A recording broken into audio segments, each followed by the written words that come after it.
Welcome to another episode of Asexualized, my asexual life. This is a place to be for education about asexuality, all things asexual, and I share my asexual life journey in order to help you in yours.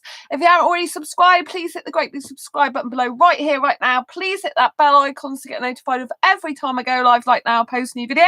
And don't forget to give this video a thumbs up if you'll find the content useful, helpful, insightful in any way, shape or form, or you just want to give this channel some love. In a moment, I'm going to go through with you how you can regain control back of your life in a time when you may feel out of control, like right now. If you didn't know who I am Sandra Bellamy, author of this beautiful book, Asexual Perspectives, 47 Asexual Stories, Love, Life and Sex, a celebration of asexual diversity. I'm also the founder of asexualise.com, the founder of Asexualise Academy, and I'm also the author of this beautiful fibromyalgia self-help handbook, how to manage fibromyalgia to have less pain, more energy and feel happier like a superhero rock star.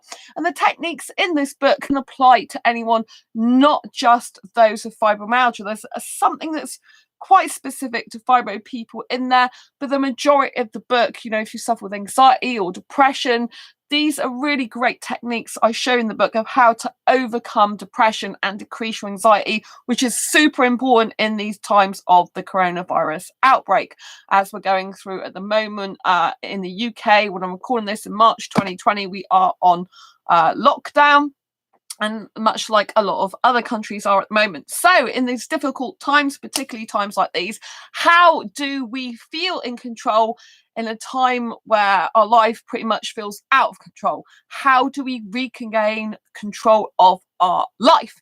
So we have to understand, in the world there are things we cannot control and there are things we can control, right? We cannot control what other people do. Some people might try to control what other people do, but we cannot ultimately control what other people do. We just can't, right? We can't control the fact that the virus is happening. It's here in the world. We can't control other people's reactions to it. And we certainly can't control how it happened, right? Only the things and people involved in that know the truth, right? Okay, so whether you think the virus was originally created by a bat and a snake in China, or whether you think it's some other conspiracy theory about biological weapon or whatever else you think it is, of all the different news stories that's going on, and you know, obviously the whole world's been taken over by this virus thing, the whole media, the healthcare system, the politicians, like the Prime Minister at the moment is currently with coronavirus. You know, there's a lot of obviously suspicious things going on about how this virus has taken complete control over the world, control over what people do, where they go. You know, and if you look back to previous kind of war situations with dictatorship, a person who, for example, wanted to be a leader and rule the world, you can see kind of patterns of behavior and things and events happening in the modern society in a modern way that's kind of like mirrors some of the past dictatorship and people that were trying to rule the world. So there's lots of suspicious things going on, and obviously there's the more innocent bat and snake original story from China going on. So we don't know what the reason is really that this coronavirus has happened. We don't actually have a date for when it's going to finally be over. You know, obviously if someone's possibly controlled it in the first place, or actually if any of the conspiracy theories are right and someone's put it out there, maybe the person or people behind it know when it's going to end and they specifically strategically put it out there. Do you know what I mean? There's a lot of suspicious stuff, right? But we can't control that. We don't know. We might never, ever, ever find out or know, right?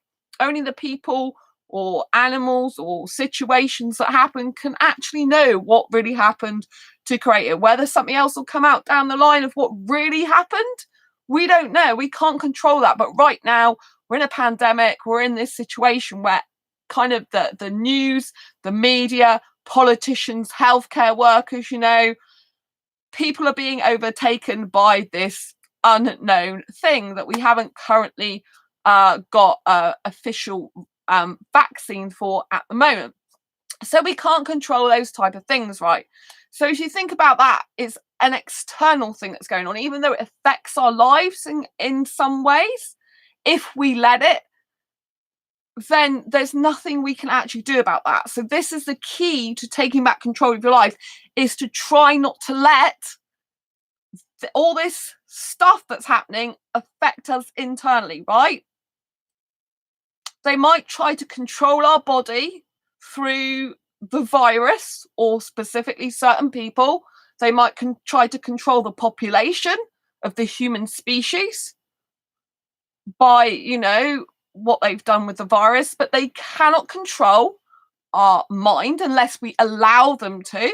They cannot control our heart, and they cannot control our soul. This is why it's imperative that we remain having our own mind and remain as objective as possible in this situation.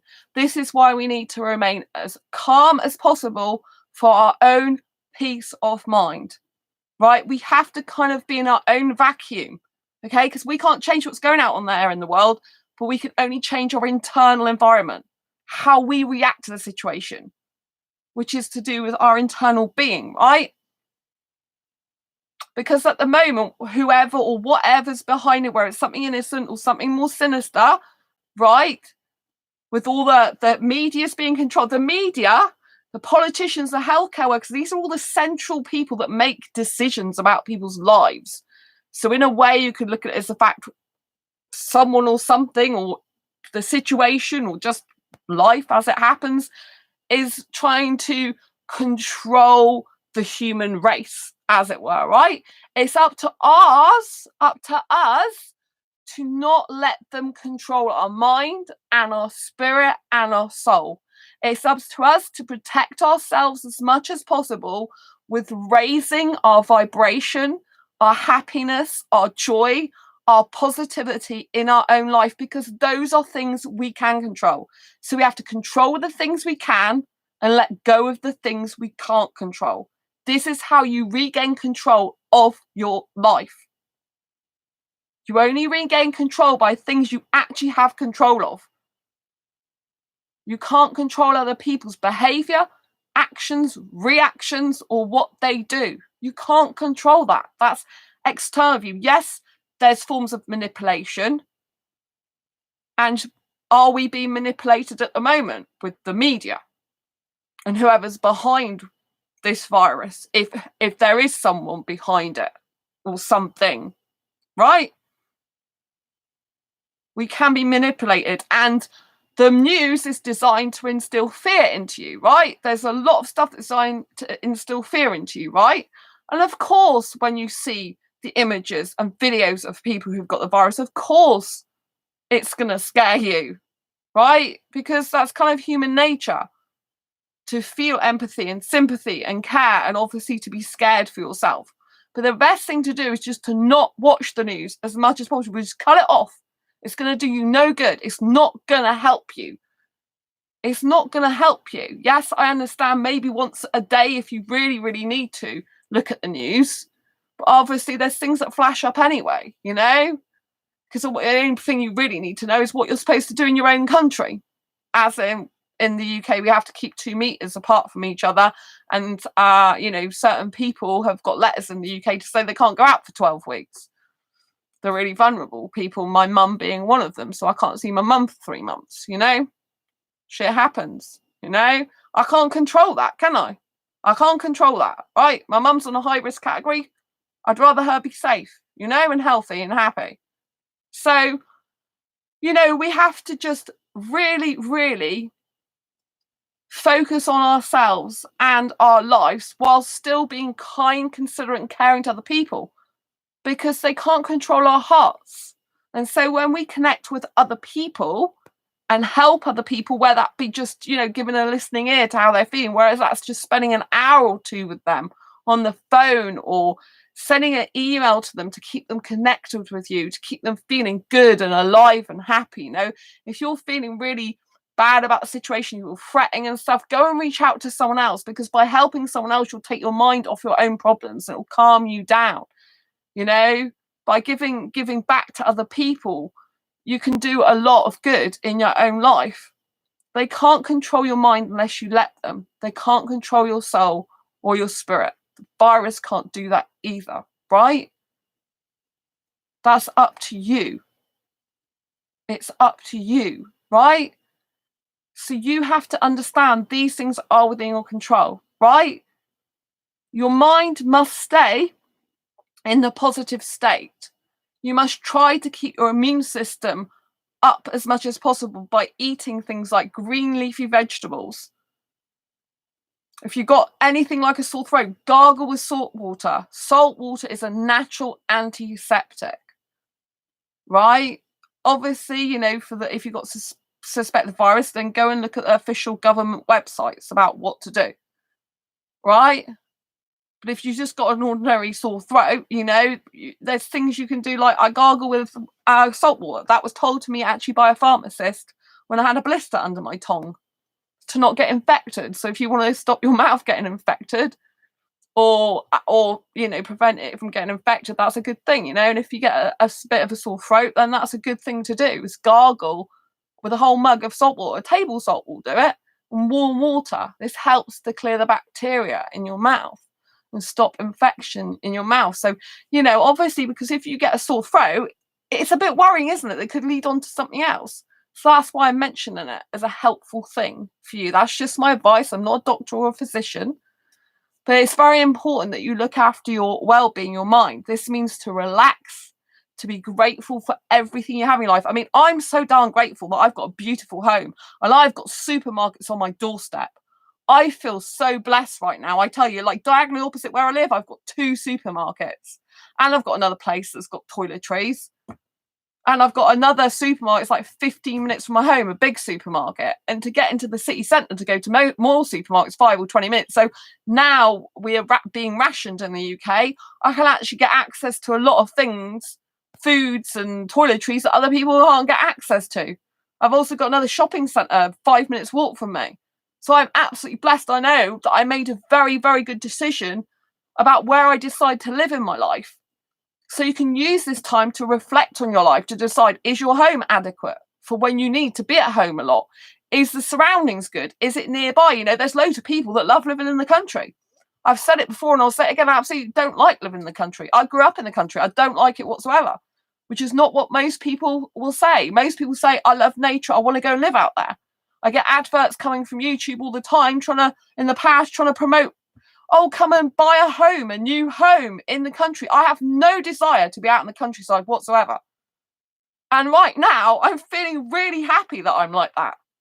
Whereas a lot of people think, God, that's really weird and I wouldn't like to be in a big city. I am blessed, I tell you. Right now, this minute, I am damn well blessed because of my choice to not live in nature, to not live in specific countryside.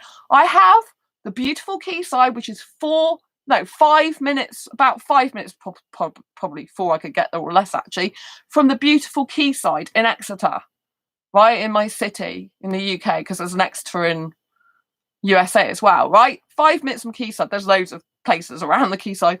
But you know, I love it because it's my little bit of countryside in the city, and the River Exe runs the right way through it, so it's a long, long stretch, the quayside.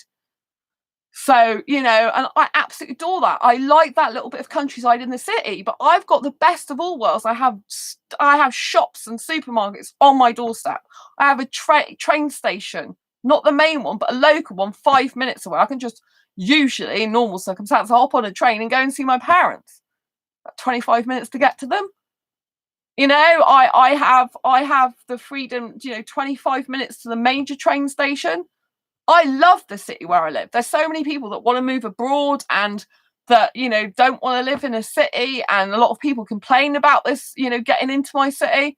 I love being here. Right now, I've got a distinct advantage to being in a city rather than countryside. People in the countryside, you know, it's terrible if they can't get out to do their shopping, or when they specifically go for their shopping, it isn't that. I can go anytime, you know, within reason. I usually go later, so there's less people around, so less chance of catching something, you know, because there's less people around.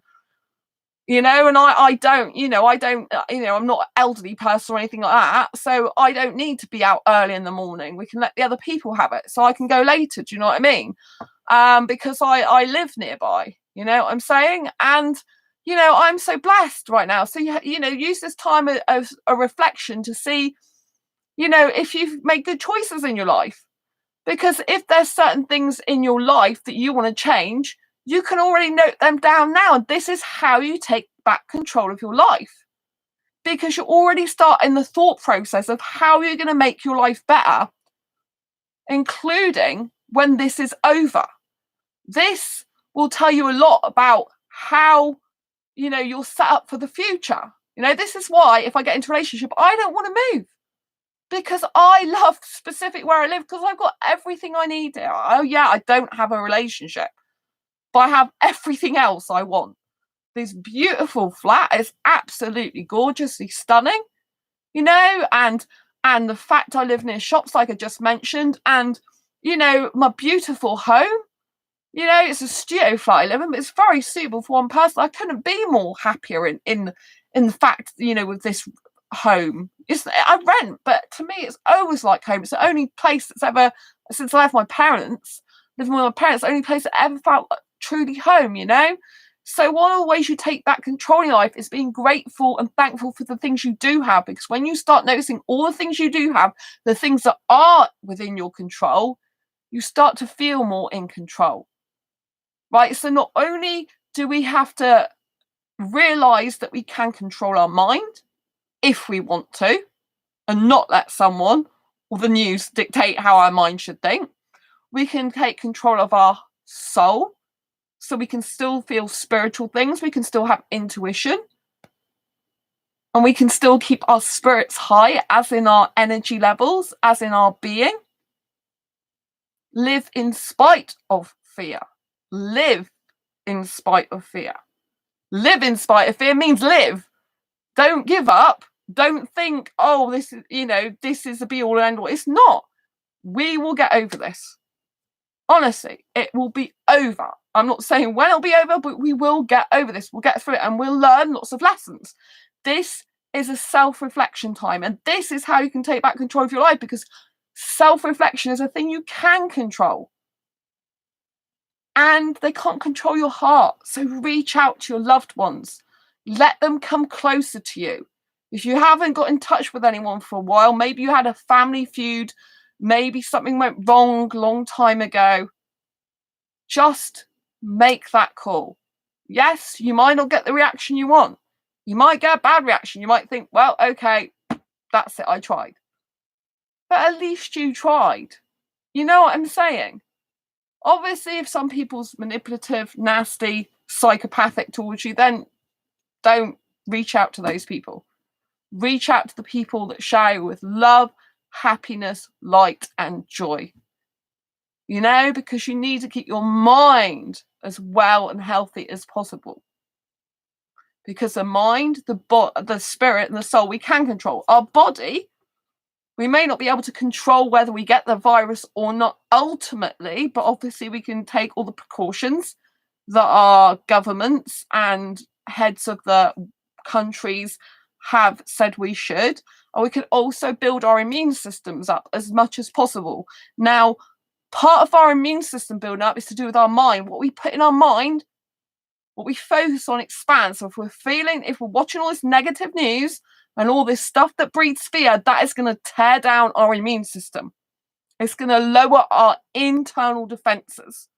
So your full-time job at the moment is not watching the news, it's not scrolling social media, it's not seeing how many 50,000 conspiracy theories there are.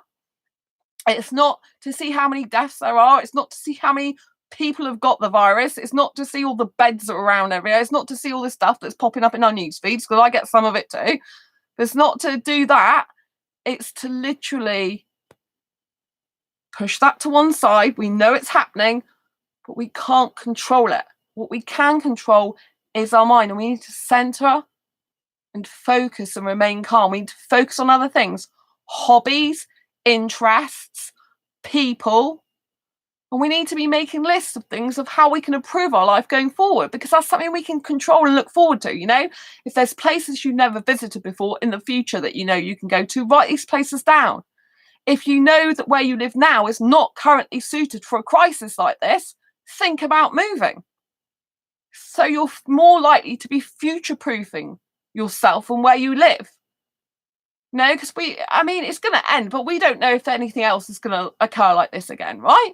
So future-proof yourself as much as possible, I don't usually eat frozen vegetables anymore, but I've had to get loads in. Because if something happens, if I have to self-isolate at all in the future, like, say I did get the thing that I don't want to get, then, if I had to do that, then I wouldn't have had enough food in the house, because I don't usually buy frozen, I buy all fresh, so I've had to change that. And obviously it's going to make me think twice going forward about keeping more stuff in stock like that in my home, and certainly at the moment I've got to. So, everything happens for a reason, good or bad, right? We cannot change how other people respond to it. We can only change how we react and respond to it. And we need to remain as calm as possible. And one of the things to do if you're really feeling really het up is obviously talk to friends and family that are not going to start you off on going, this is really bad, I'm so fearful, it's really horrible, bad, blah, blah, blah. Because if you're talking to someone like that, you're just going to get worse, believe me. I love my parents to bits. And even my mum last night I was telling her don't watch the news, and even she was saying, yeah, basically she was agreeing that it's too much now. But when I last went round there, my parents, before the lockdown, my parents were actually watching the news, and it was making my mind bad. And that was just from one day of seeing the news, because I don't watch the TV where I live. I purposely don't put it on. The only time I ever have my TV on is for videos, and I have it on the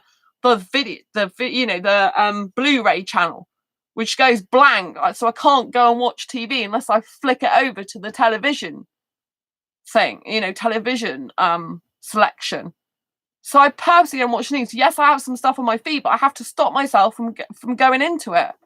If there's a few things I need to know, then I'll need to know them. Like if I'm still allowed to go out and where like food shopping, which obviously you pretty much have to go food shopping anyway. But, I want to know what people are saying maybe about that type of thing. But, it's really, really important to remain centered and do breathing exercises. Breathe in and let your abdomen go out, and then breathe out and your abdomen should go in. This is abdominal breathing. When I learned this, I was able to calm myself down a bit more, because I do get very anxious about things. But I'm very calm in this situation. The reason I'm calm in this situation is because I programmed my mind for years to be able to react to what I want it to react to, not the outside world. And I know it's absolutely imperative I remain as calm, happy, energetic, joyful, and vibrant, and in the least amount of anxiety possible, in order to maintain a good equilibrium in my body, to have good defenses against potential viruses, Ray, I've been doing live feeds on Facebook on dog training on how to look after other pets. I saw one of yours, Ray, the other day. I'm busy training at the moment, a lot of training. I've got a lot of training to do this week. But yeah, I did see one of them. It's really good. And that's very good. Ray has given an example of what Ray can control, So instead of Ray worrying about the outside world and everything that's going on around them, they're actually doing good for someone, which is what I said. They can't control your mind unless you let them, the soul and the heart, the soul, which is your spirit, and the heart. And Ray's heart is in helping doggies and, dog owners. And that's what you need to do at a time like this. Focus on your passion, on your hobbies, on your interests, on everything that makes you feel alive. Because the antidote to unhappiness is happiness. The antidote to fear is joy. So you have to get your natural antidotes working for you. If you want to know more about antidotes, they are in this book. It literally tells you all your antidotes. Natural antidotes. even if you don't have fibromyalgia. Seriously, it's a really good book. The link is down below if you want to get a copy. Get it now. Don't leave it. Get it now. It's very, very good. You won't regret it. And Amazon do give your money back if there was anything you didn't learn in one of my books. I don't know if you knew that, but it's true. So get it there. Because I know it'll be helpful in this situation, because there's a lot about how to decrease your anxiety in this techniques, which is what a lot of people need in the world at the moment. I've actually been selling more of this book this month than my asexual one, which is very unusual. But obviously, you know, this book has got a lot of techniques which is very pertinent to what's happening at the moment, because it's how to like manage your mind, a lot of this book, and decrease your anxiety, which is what a lot of people need. So, and I've been going quite live quite a bit on Facebook with my fibro page. So yeah, but this is very important, you know. Thanks for the thumbs up, lots of love. It's nice to see you here, Ray, as well, and thank you for all the work you do with dogs. Ray saved a dog's life the other day, saved the dog from being put to sleep. So, you know, this is what I mean. We can't control what the outside world does, but we can control what we do. And Ray's doing really, really good work, you know. Ray's saving a dog's life. So there is life on this planet we can save, and it's not necessarily all human life. Some of it is animal life as well. And just as important to save animal lives as well, you know. Very, very important, you know. So it's really imperative that we focus on centering our lives, and we look at this time of lockdown and time of being indoors more as a mini holiday for ourselves, and a way of relaxing in our own homes, and of literally focusing on our hobbies, passions, dreams, goals, ambitions, and we can plan for the future. You know, there's lots of people in the world that have literally been in a 9-to-5 job, or even a lot of hours job, and they're always going, and they never have time to rest or stop or to think in their lives. But now they do. Some of them haven't spent any time with their children for a long time, not quality time. Some of them haven't even spent time with their spouse, properly quality time with them. This is the time to do that, right? This is not a time to live in fear and worry and pain and anguish. This is a time to focus on your inner being, focus on your heart center, giving to others, loving others, and loving yourself and being kind to yourself, because you're indoors with yourself 365 days a year anyway, but particularly at times like this. Well, obviously, I don't think anyone's out for a whole, well, maybe some people do go out for like 12 or 24 hours sometimes, but majority of the time, 365 days a year, you are indoors somewhat with yourself usually, right? You know, but we're even more time indoors with ourselves. So we've got to get used to loving ourselves more, being around ourselves more, caring about ourselves more. No, I just love hot showers sometimes. I just love the feeling of hot shower. It really is soothing. You know, so I'll put some music on. I mean, for example, some of the stuff I've done, like I had like a shower every day. Usually before I do live streams, I usually always shower. And, you know, the hot water and everything just makes me feel great. I've done my exercises, because it's been harder to do my exercise lately because I don't have the pelvic pain. I've come off my antibiotics and I've finished them. So I've been doing exercise to try and keep my body strong. So I hadn't been always doing them. I'm trying to force myself to do them again. It's always harder when you get back into doing something because your body hurts more. So that overall eases my pain long term. So, and short term, you know, it makes it better, my body more stronger. So I did that today. And then I've literally I talked to my best friend by text message on Facebook. They were really, really kind and considerate, and yeah, they've got me, you know, well, I have to just say thank you very much to my best friend Sam, who's literally bought me some health products that help me to live. So not only is there a shortage of like toiletries, toilet rolls and stuff like that, some health products, which I talk about in this book, which I use instead of doctor's pills. I need them actually to live. One's for a thyroid problem, one's for digestive problem. Obviously your thyroid, if your thyroid stops functioning, you can actually die of that, right? So I usually have these natural products, but obviously, like, I usually sell things online to help like with money and stuff, but obviously certain products I sell online at the moment are not what people are interested in, so my sales are not as high as they usually would be. And yeah, so I have less money to buy those things at the moment, and I've spent a lot more money on food at the moment because I some of the stuff I've had to get, I have lots of food allergies. I have to spend more on anyway, but I've had to buy even more expensive stuff during this time. So like I've had like less money than I would usually do. And my best friend, they've bought me some of those health products they've all online to deliver to me to save my life, basically. So it's really, really nice. I really love my best friend to bits. That's Sam. You know, I've never had such an amazing best friend. And you know, I had one best friend when I was a kid, but I mean even they weren't as good as Sam is. You know, I'm really blessed. I didn't expect that. They offered and I said, well, as it's my birthday next month, they can get it me as an early birthday present if they want. But you know what I mean, it feels a bit strange about some, but you know, my best friend really wanted to help me out, so I thought it was really nice of them.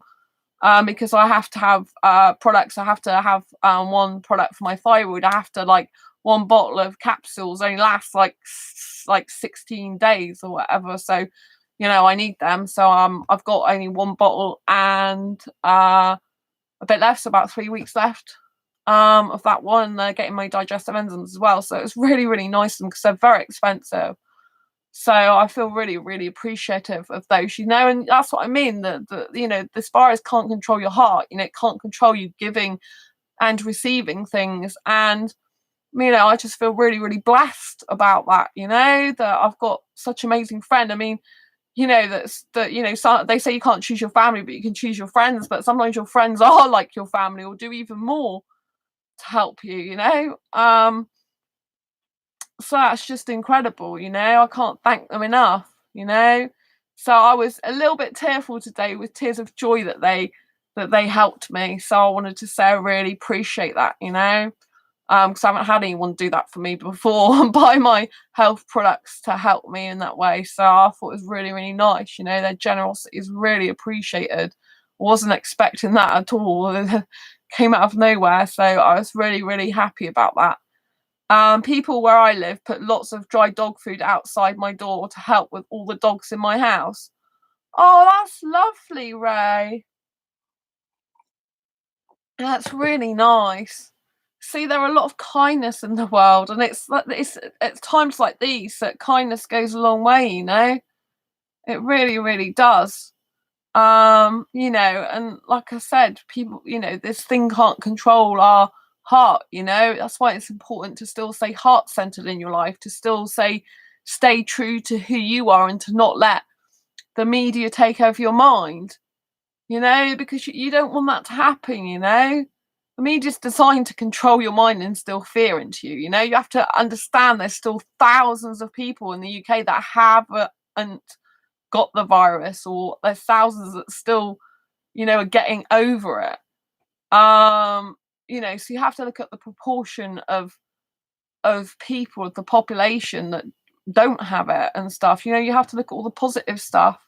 And so it's really, really important to feed your mind with good stuff, with comedy or action movies, or your favorite, like maybe you just love reading books and escaping into fantasy. Maybe you've got a musical instrument. One of the people in my group, they recently took back playing the guitar, and they were spending ages on it, and they did actually I think have the virus, so they were really isolated for a long time. So they got the guitar out and started playing that. They hadn't played it or to that extent for a very long time.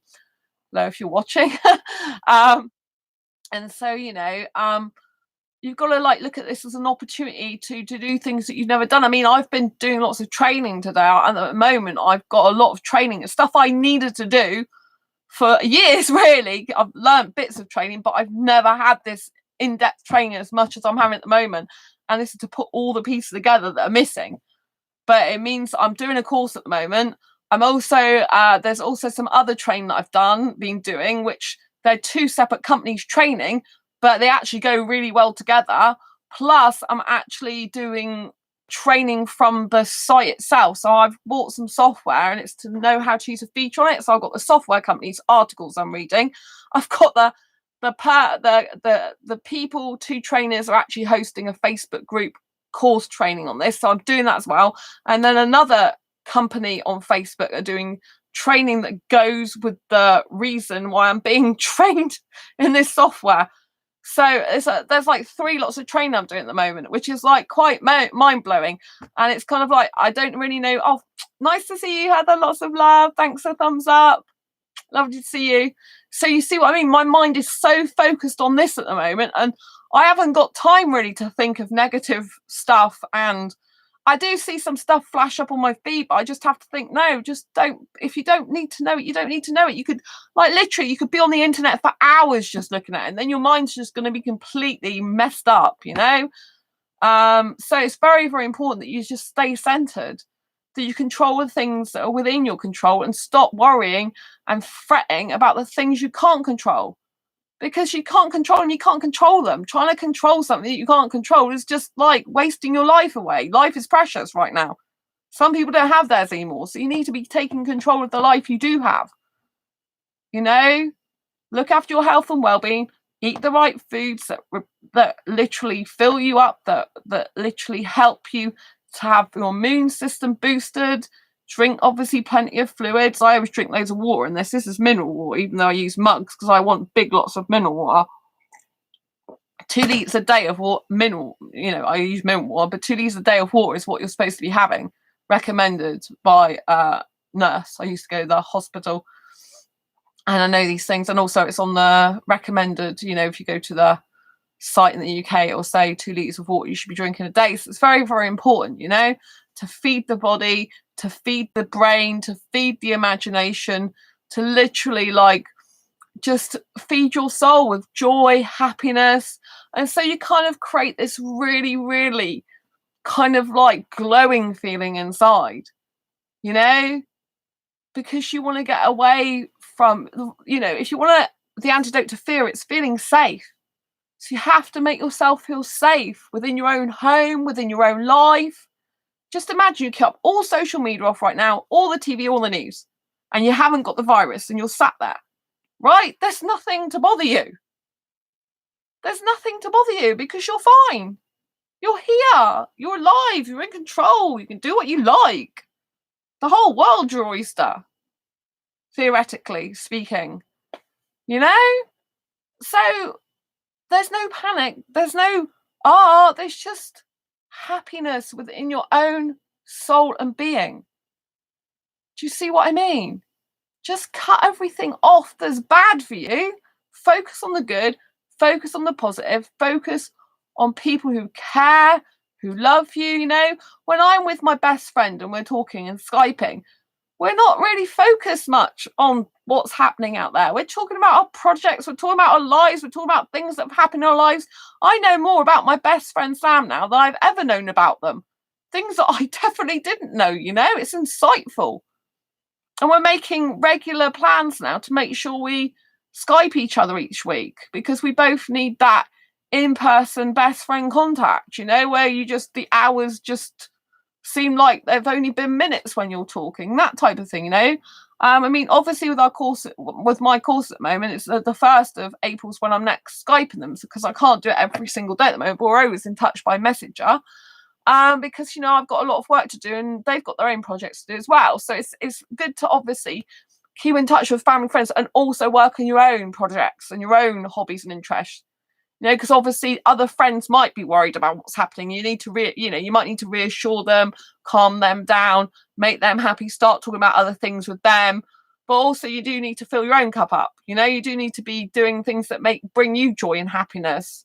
So you need to spend a proportion of your time helping others, being in their life, making sure they're okay, making sure they're happy, spreading love, light, joy and happiness, but also leaving enough time for yourself. Because I mean, there's stuff I know that I need to get done by September this year. This was always my plan before the virus situation. Now I can actually speed on quicker because I'm spending more time in my home than going out.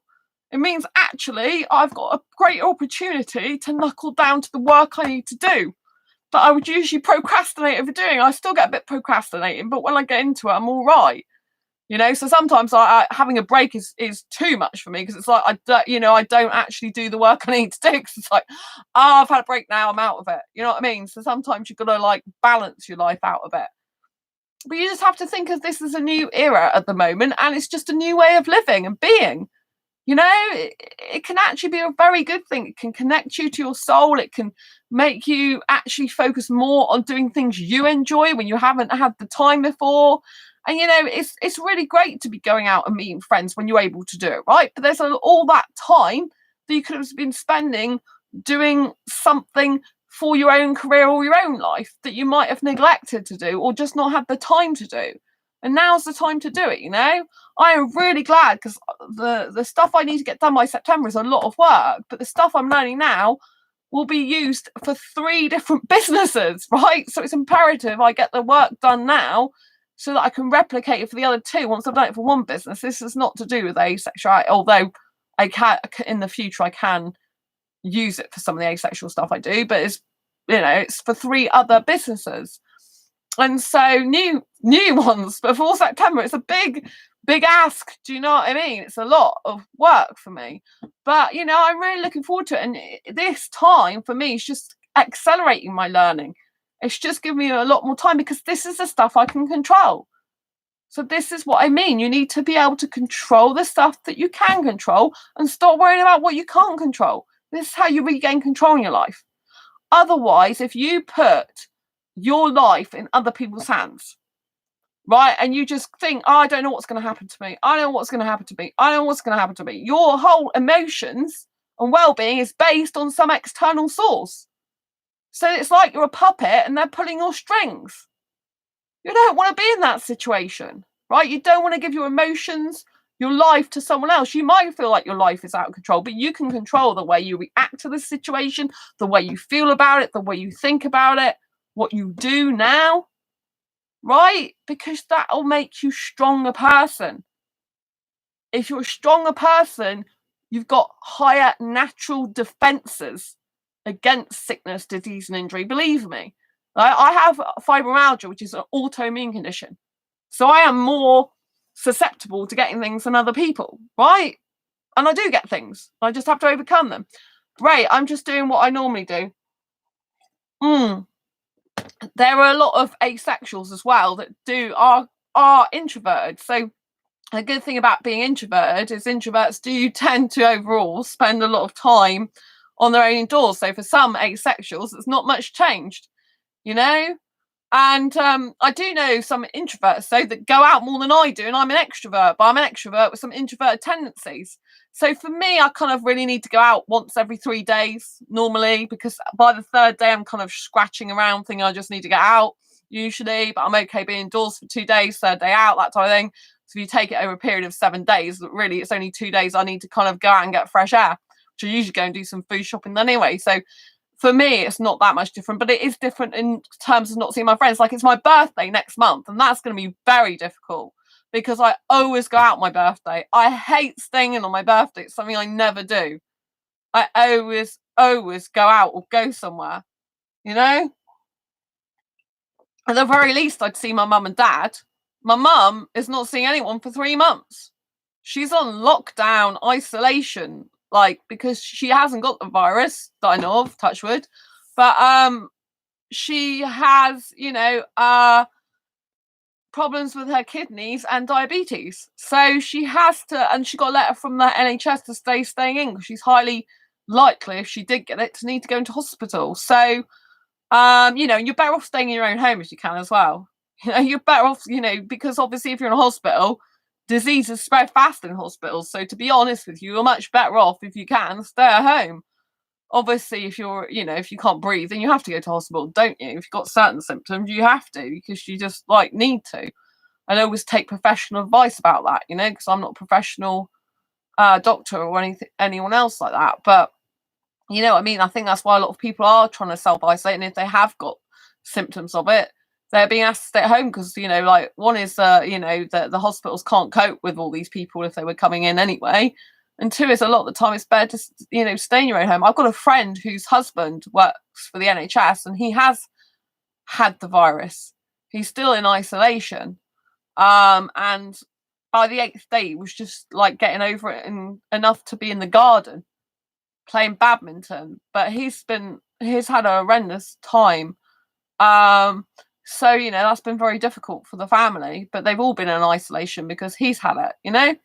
So, but she said that it's better for him to be in his own home. At least he's got the comforts of his own home around him, you know? So we have to feel blessed right now that, you know, if we are actually at home and we haven't got the virus, or, you know, we're you know, if some people are getting over it in their own home, you know, more power to you. You know, and like I said, this is an opportunity, if you haven't got the virus particularly, to focus on your own life, focus on a lot of stuff, you know? I mean, for me, it's a golden opportunity for me to just be at home more and to like enjoy being at home more again. Do you know what I mean? And to get on with more stuff I need to do. I've got a lot of work to do between now and September. So my mind isn't focused on the outside world. My mind is focused on my friends, my family I do keep in touch with by phone, and getting my stuff done. Because we will come out of this. I've got a lot of work to do before then. Do you know what I mean? So it's really, really important that, you know, if you've got stuff that you need doing, particularly around the house. I mean, I don't have my own garden. So I don't have a patio. Some people have a patio or a garden they can go out in. I don't. There is a garden at the front of the house where I live, but it's not my garden. I don't pay rent for downstairs. So people who rent downstairs, that's classed as their garden. I can go through the garden to get into my home, but like I can go through their hallway to get into my home, but I can't actually be out in the garden, and you know, because it's not my garden.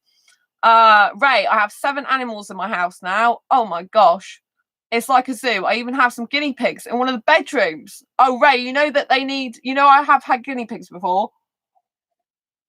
You know, they need fresh vegetables every day, as well as guinea pig mix, as well as water every single day. They have their bedding changed. Don't listen to the blimmin' people that tell you, oh, you only have to change their bedding once a week. It's disgusting. Change it. My mum changes Angels every day. And they need hay, not straw, because some people make that mistake. So it's imperative, really, you should clean them out every day, otherwise they end up sitting in their own poo and wee and they smell disgusting.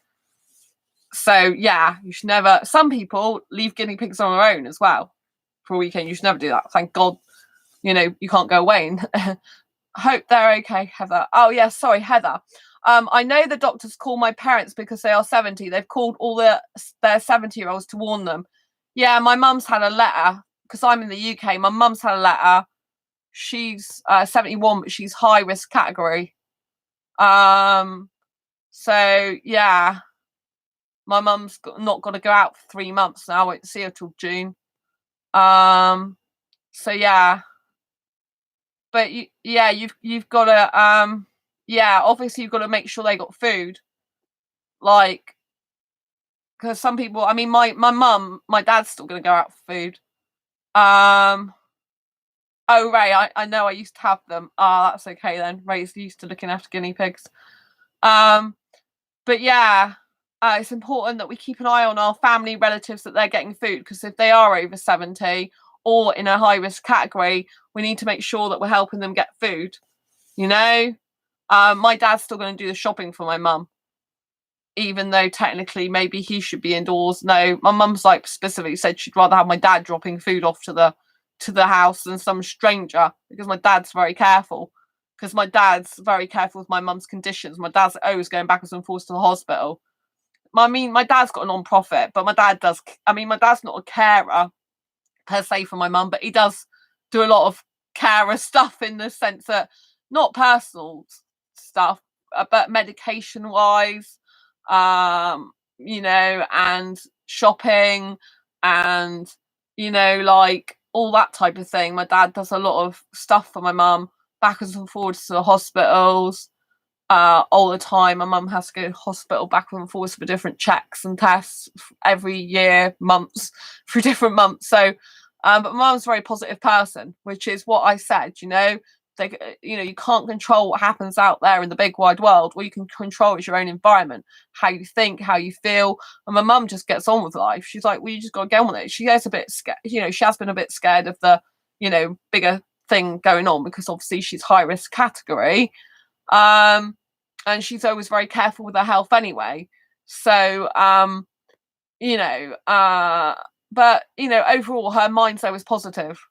That's why my mum's very strong despite all her illnesses. She's very strong because her mind is super strong. In a way, she's got a bit of a superhero mind. Is the fact that it's like, well, it happens. You just get on with life. Heather, that's awesome. Thank you. Yeah, because some people are like, oh, I'm so sorry about your mum, but my mum's like doesn't have that attitude. My mum's just like really positive and she just gets on with things, all the time. She's like, well, you just got to get on with it. And she's not afraid of needles and blood like me. She's the opposite. She's like, oh, I don't worry about stuff like that. She has regular blood tests. And I'm like, oh my gosh, last year when I had to have a blood test, it made me seriously ill, the anxiety and anguish over it. I can't stand it. I hadn't had one for years. I had to have one last year. And of course it came back negative, which it usually always does, thank goodness. So I'm like, what's even the point in me having one? But my mum had flu at the time and she came with me because I can't stand blood tests. She came with me when she had the flu, and then that's when I got my respiratory infection because her and dad both had it. So, but like my mum's got, had respiratory problems and got over it in the last last few months as well. So, my mum's still a tough cookie. So, it's really good. So that's what I mean. Even if you've got underlying health conditions, it's all about remaining positive and strong in yourself and knowing you can get through anything life throws at you. You've got to have this attitude and mindset. You've got to, because what's the alternative? You don't, and then you're more susceptible to something getting in your mind and causing your body to react. I have to keep as least anxious as possible. I've known this is how come I wrote my fibro book. Because I learnt all this in 2012 when I was diagnosed with fibro. I learnt how to manage my mind, because if I didn't, I'd end up on crutches or in a wheelchair. I would definitely be on one of them by now if I hadn't taken control of my mind and my life despite my fibro. You have to, in this world, live in spite of fear. You have to live in spite of pain. You have to live in spite of suffering. You have to live in spite of external things happening that you can't control, because that's the only way you can control yourself, your emotions, your life, and live as happy as possible. So the fact I have fibromyalgia, some people say, oh, I'm so sorry, like I hope you get rid of it. It's like, no, I can't get rid of it. It's a disability for life. Well, there's some people that say you can get rid of it. It's a disability for life, right? But I've come to terms with that. I don't need to change it and stop it and not have it. It is what it is, because I accept what is. I accept the things I cannot change, and I change the things I can, right? So I accept that I've got it, but I don't believe that it stops me living my life. Yes, there's certain things that I can't do as much as other people, or shouldn't do, or cause me issues and problems. I can't do a job with heavy lifting, not because I can't physically lift some of the stuff, but if I do, my arms start going into spasms. So yeah, I can lift it, but 3 days later you're gonna have a problem. So do you know what I mean? It's these type of things, But I just don't worry about the things I can't do. I just focus on what I can do. Having fibromyalgia has actually programmed me to be able to deal with crises like this and remain calm, because I've had to deal with being in pain all the time since 2012 and block it out using the power of my mind. When you learn to block out pain within the body using the power of your mind, you can block out a lot of stuff. You can block out fear, block out a lot of negativity. You can block a lot out. You become your own immune system within your mind. Do you know what I mean? And you learn how to deal with situations. You learn how to reduce your anxiety. Well, this is why I put this in my fibromyalgia handbook. If you haven't got a copy, honestly, you should get a copy now and follow the link below, because it'll be worth it, even if you haven't got fibromyalgia. I mean, one of my friends got this, and their mental health wasn't very good, right? And they are considerably calmer because they quote me out this book. They're quoting my own book, and they bought the Asexual Meetup Mastery course as well. And that's got health and wellbeing, whole videos, complete section on health and wellbeing, 5 ways to wellbeing actually, and how meetups actually provide your 5 ways to wellbeing if you're a meetup organizer. And also 5 ways to wellbeing in general, what they mean, because I learned that when I was a teacher for the NHS. I used to teach social media for the recovery of mental ill health, And I used to understand the 5 concepts of the 5 ways to well-being, and I used to, implement them. And it's very important you implement all those type of things in your life, like such as one of the 5 ways to well-being is connection, which is what we need the most at the moment, is connecting to other people. Do you know what I mean? It's very, very, very important, super important that we stay connected to other people and connected to our own hearts, soul and purpose. So we don't want to let the outside world stop us from bringing our joy to our own life. Bring the joy to your own life. Don't look at external sources to make all your joy. Of course you might get joyous when someone contacts you, someone speaks to you, someone sees you. But you also need to bring your own joy to life, because you can't control what other people do. You can speak to them and see them if you want, and they want to too. And hopefully they do, but you can't control what they do. Can't control their reactions and their actions. All you can do is remain centered, So I actually know that since I've had fibromyalgia, my life is actually better. Which people won't say that. I doubt you'll ever find another person, or at least unless they read my book, until they read my book, that will ever say fibro is a blessing. But fibromyalgia saved my life, because I was in depression for years before I got it. Depression, I couldn't get out of it. 6 months it took me to come to terms with the fact I got a disability for life. I mean, it's pretty radical, right? Like, 1 minute your life's one way, the next minute it's completely turned forever. And at the moment, that's kind of like a bit like the situation that's at the moment. But the virus shouldn't be forever, right? But we will have had this in our life as a period of time that our whole life in the future will know about, if you know what I mean. But this should end, right? It will stop at some point, right? Whereas what I've got will go on forever, right? So, you know what I'm saying? But if I hadn't got fibromyalgia, I would still be depressed and not even be talking to you now, because I wouldn't have got into personal and professional development. I wouldn't have changed my mind. I don't even know where I'd have been in my life. Probably not in a very good state like I used to be. I don't know what would have happened to me. But I'm actually blessed that I got fibro, because it saved my life. And that is one of the most weirdest things that you'll probably ever hear someone say. Oh, you've got a disability for life, but actually your life is so much better because of it, because you're no longer depressed. I would rather have fibro any day than depression. Depression is horrible. Depression is just like you're not even alive, I mean, you are clearly physically in body, but your mind is not alive. Half the time it's struggling to even survive. But now I'm the opposite. Now it's like I want to live forever. Now it's like I'm thriving and I'm flourishing, because I know that I have to have a positive mindset all the time. 100%. I have to try to do that. Obviously, there's going to be times where I feel a little bit down, but I don't go into depression like I used to, which is really good. Really, really good.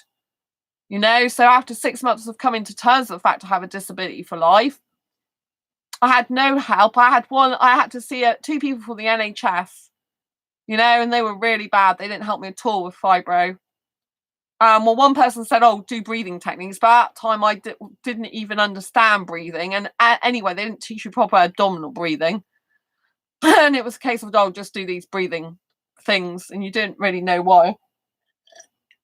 And the other guy just focused on my anxiety and goes, oh, we need to get you out of your anxiety. It's like, well, I've had that since being a kid as well. You're not just going to get that in one session or overnight. I'm here to talk about fibro and the fact that it's messing with my mind. Because, when you're told you've got a disability for life, initially, how the hell do you comprehend that in your brain? It's quite difficult. It's like, 1 minute my life's like this, the next minute my life's like that. But you see, 1 minute our life was fine, the next minute the virus is in the world and all this chaos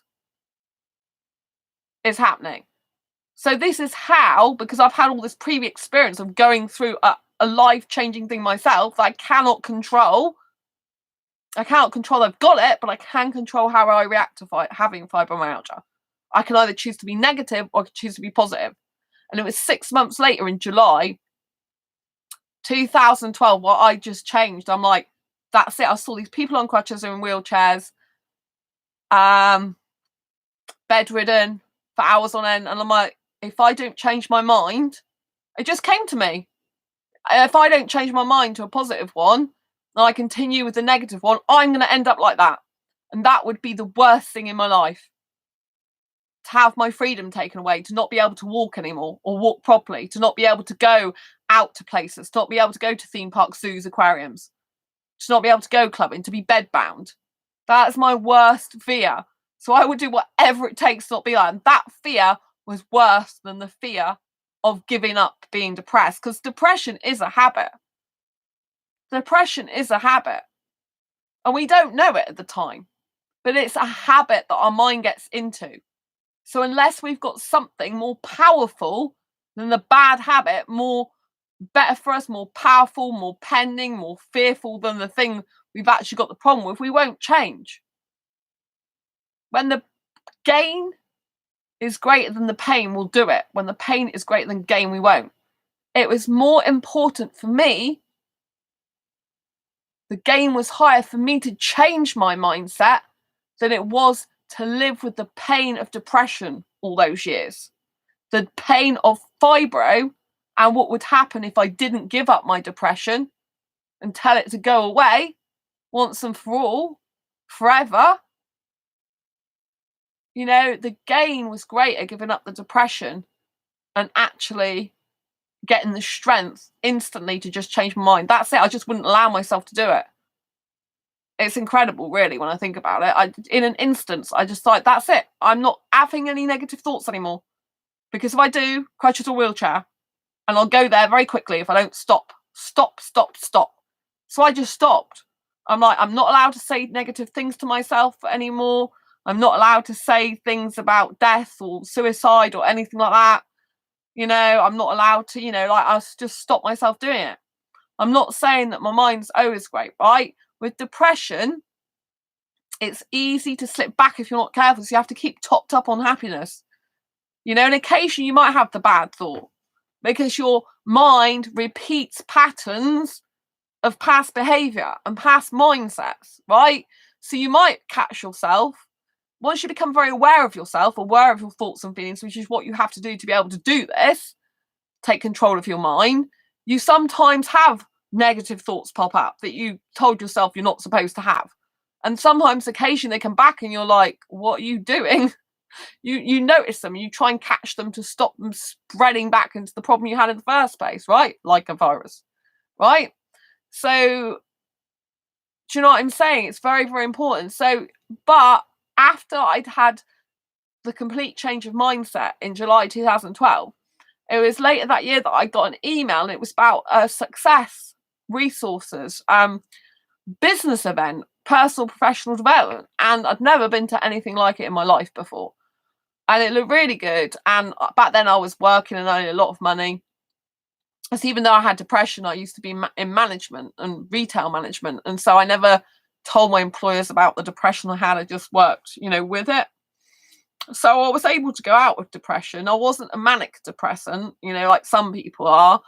So I could go out, but people didn't know behind closed doors what went through my mind and how my life really was, and so, and maybe I wasn't the best, maybe I could have been better in my job if I'd have known more in my life about boundaries and assertiveness and all that type of thing.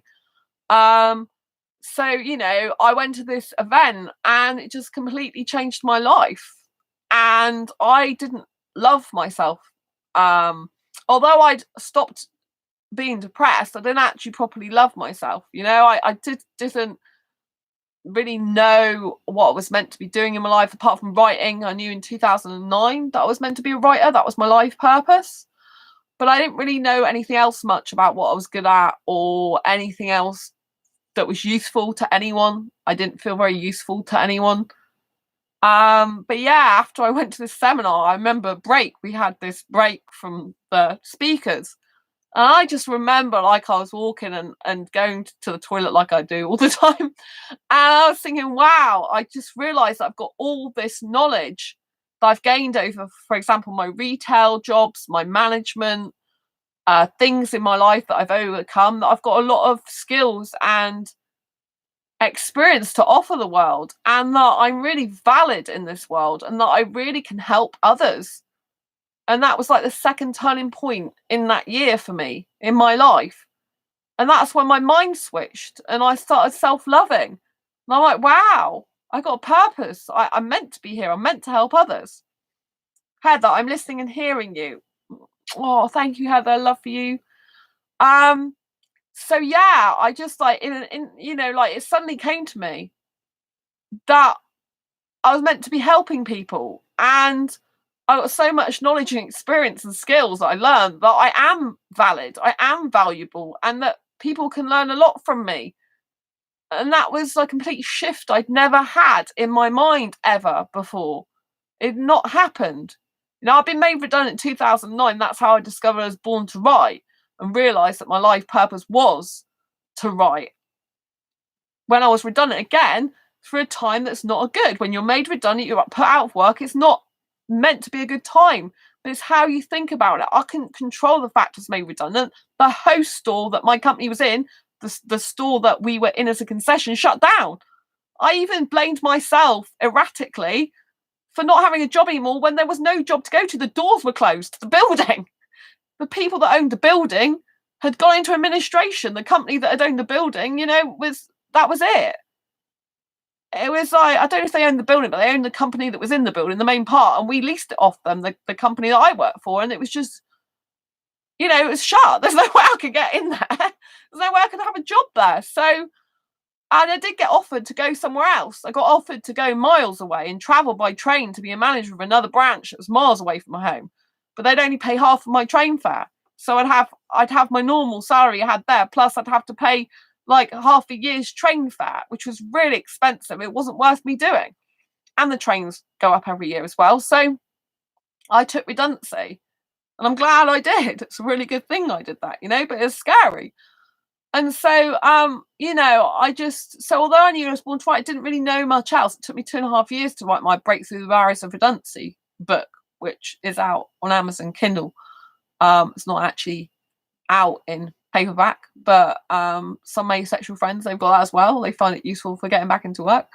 So because I used to recruit people in my management role, and I've been recruited by other people to have jobs with them, so I've got both worlds of insight. But yeah, so that year completely changed my life. I came to terms with the disability, completely changed my mindset around to one of positivity. And then when I came back from the break, I realized that I got things to offer the world, that I could help others, that I was valuable in life. So I started to love myself. And that's when I saw Tony Robbins, which is one of the world's leading coaches. And he is just so vibrant and energetic, like me. He's from America. I love the Americans. I love their vibrancy. They're Americans in general. I'm not saying specific people. I'm saying the fact that they're vibrant and energetic and everything like that, that type of culture, and like high five, you know what I mean? I love that type of thing because it's just my personality. And some people think I'm from America, even though I'm in England. Obviously, clearly I've got an English voice, but some people on social media, because of certain posts I write, they think I'm American when they don't hear my voice. Because I say hey instead of hi sometimes.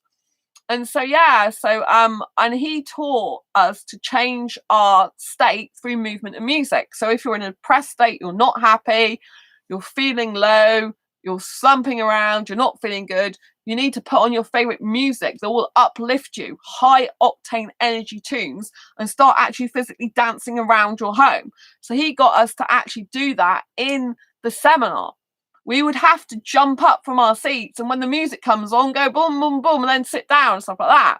And then at other times, we would have to literally go around hugging strangers. Now, up till that point in my life, I couldn't hug a stranger. Like, only people I could hug is my parents goodbye and a boyfriend if I had one at the time. In 2012, I had no boyfriend. So that was a fear I had to overcome because I didn't like anyone touching me, other than what I said. So that's when I literally went round and I had to hug people. I do believe in doing things and taking action. I am an action taking person. I'm not someone who just likes a theory. I like to do the action, right? I like to stretch myself. I like to grow myself as a person, get out of my comfort zone, even though it's scary and I didn't feel like it in the sense of, my God, this feels very uncomfortable. So I thought, yeah, I'll give it a go. Why not? You know, because I changed a lot that year. So some more change wasn't really going to hurt me, was it? And, you know, I didn't have to do it again if I didn't like it, and I could stop at any time, you know. So anyway, so yeah, I remember, you know, going around hugging people, and there was this great big guy who was big in body mass and big in height, and he had a bald head with just a little bit of flyaway hair. And I remember thinking, this guy's not very good looking, and if I can hug him, I can literally hug anyone, because he would not be the usual type of person I would actually want to physically be close to, if you know what I mean. So, but yeah, so that was the start of my journey, being able to actually hug people I don't know. I feel better now. So when I organise asexual meetups, I will hug people to say hello, goodbye if they want it, because it's like, it just makes you feel good doing that nowadays. And you know, there was an accident that happened outside my home last year, and literally I went out to get I can't remember. I went to go into the city or go out somewhere to get food or do something. I can't remember what it was. I was going out. These two girls, the front of the car had smashed in, and they literally, it was on the partly on the pavement. And there was two girls, and one was shaking it and crying, and the other one looked shook up. But they were kind of like together, but they weren't like, you know, I think they were friends, but they weren't like touching or hugging or doing anything. And this girl, like, she was crying and getting a bit like shaking like this.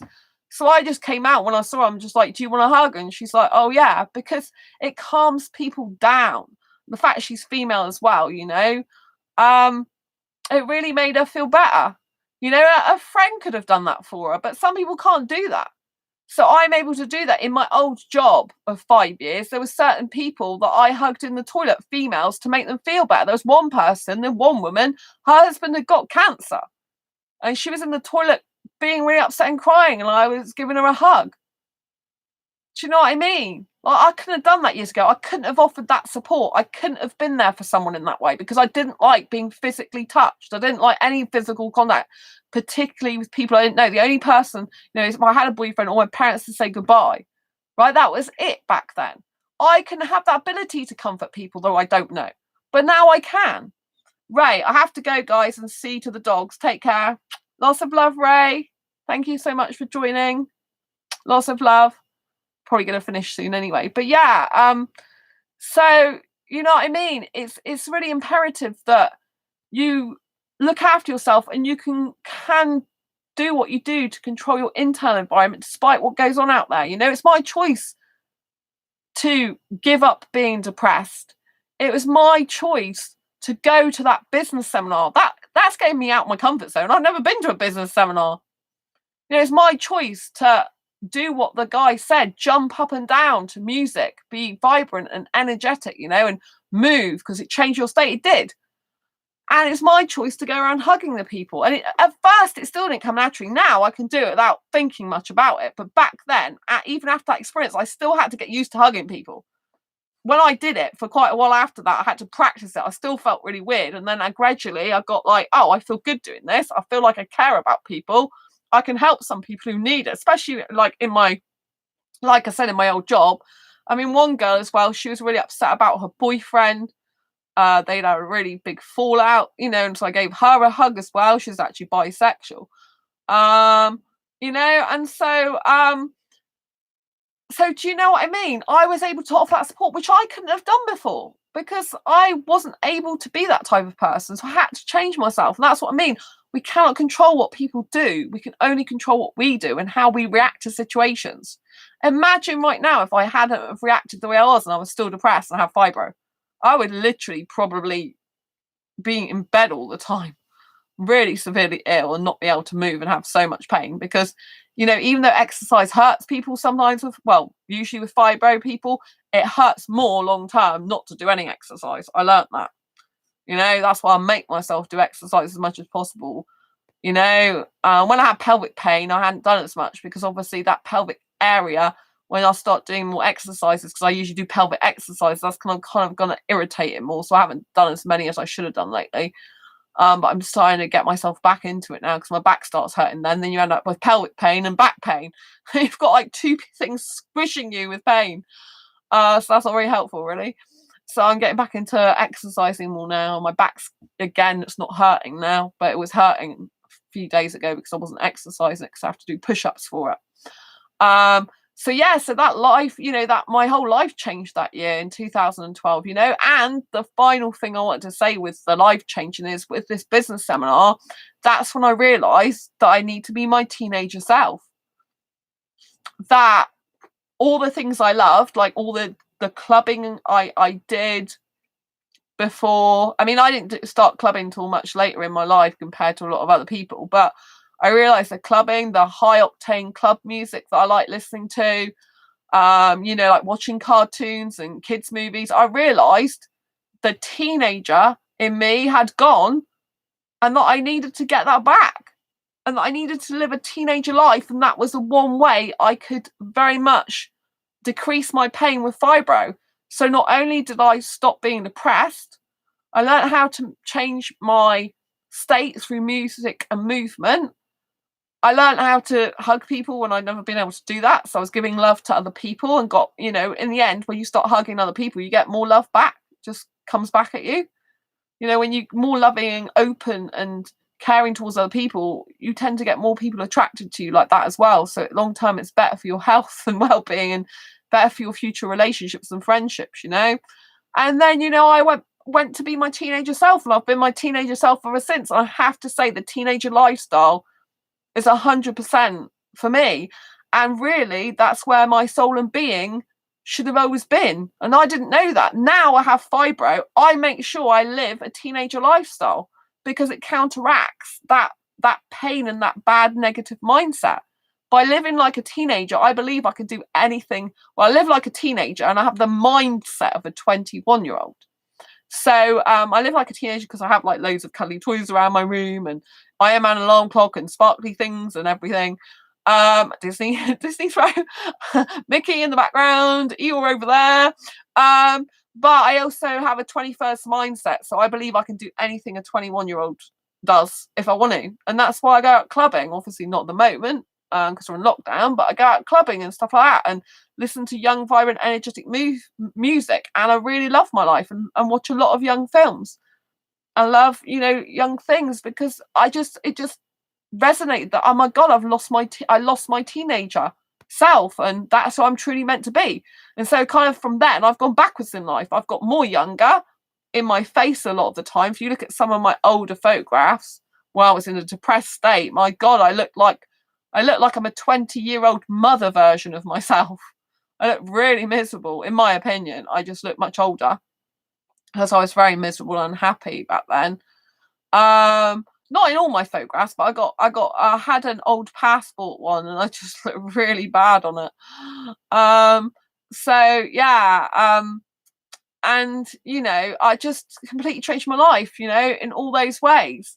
And so that is a prime example, and why I'm talking about, this is like, you can't change the external things. You can't change what's going out on in the big wide world. You can only change your internal environment and your own lifestyle, your own beliefs, your own way that you behave, and, the way you are internally, your thoughts, your beliefs, and consequent actions. That's all within your control. And so I hope I've given you some food for thought about how you can control your own environment, how you can literally change your life by changing your internal thought patterns and processes, and about pushing through your fears and getting out of your comfort zone. A comfort zone's there to protect you, but it also keeps you confined to only doing the same things over and over again and not learning or changing and growing and developing yourself. At a time like this, we need to be focusing on developing, growing our internal self, on what's happening in our internal homes as well, our environment, everything. It's very, very important. Heather, be beautiful and take care of yourself, Sandra. Thank you so much. Thank you so much for listening. Thank you for the thumbs up. If you like this video, please, please, please give it a thumbs up. And no, I appreciate and love you. I love you, Heather, for being here. Thank you so much. You're so beautiful. You're a very beautiful soul. Love you to bits. Love to Ray, who's had to go, and love to the other person that's been watching all this time. I love you to bits, all of you. I wish you a lot of health, happiness, good internal vibes, internal mindset. Work on the internal, work and focus on the things you can change and develop and grow within yourself, and don't worry about the external things that you can't change, right? Love you lots. If you haven't already subscribed to this channel, please hit the great big subscribe button and hit that bell icon to get notified of every time I go live. Right now, I'll post a new video, and I'll see you on the next video live stream. Thank you, Heather. Thanks, Ray. Thanks, everyone else. Lots of love. Embrace your quirky and each other's. Bye.